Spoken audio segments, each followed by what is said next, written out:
السلام عليكم ورحمة الله وبركاته. سدح أسبوع كور وحاجرت إن عن دورشوين عن محلوية قانبول أصحاب أصوب بدقني أو تاسو هاد مقالة نصوص عضو مدة أبنانيسو أصحابتي أنت بدن وحي اسكو راعين إن لسمي مقالة سؤال إجواب لو جوابا يهب مقال أهانا ما أنت السؤال شا عن سوق هذا إنه حيرتهاي مريم عبد السلام أو نويديسي دكتور قفك هبينكي وحركينين لكن مالنتي عادي محاكينو ملس الداوين كرا حالدا waxaa loo yaqaanaa night blindness sidoo kale cudur gooni ah maahan laakiin waxyaabo badan ah qof walba u keeni karta xaaladan qabo oo qof waxba u keeni karo waxyaabaha keeni karo waxaa kamid ah qofka dadka qaar oo kale inay u keento vitamin A oo kale hoos u dhaco sidoo kale caadka indhaha fuula mise cataract loo yaqaan way keentaa sidoo kale waxaa kamid ah glaucoma way keentaa ama daciifida aragga fuu kale markii minuska zaid oo kale yahay way keeni kartaa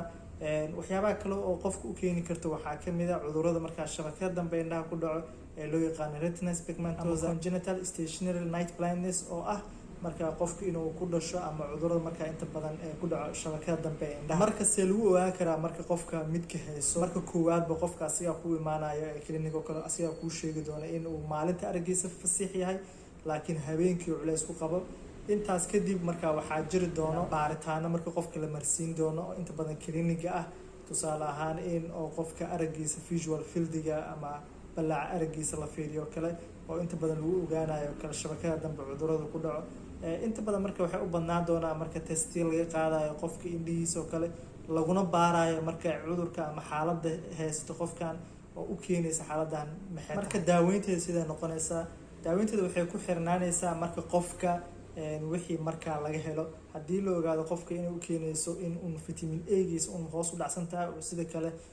cudurrada indhaha uu ka nabad qabo markaa un daawooyin vitamin A leh oo lagu soo celinayo qofka vitamin A-giisa taas markii la siino qofka waa iska soo laaban doonta aragga oo habeenka okay ay u noqon doonaa laakiin hadday noqoto tusaale ahaan caadka indhaha fuul oo kale in markaa fiiqis indhaha loo sameeyo hadday noqoto glucoma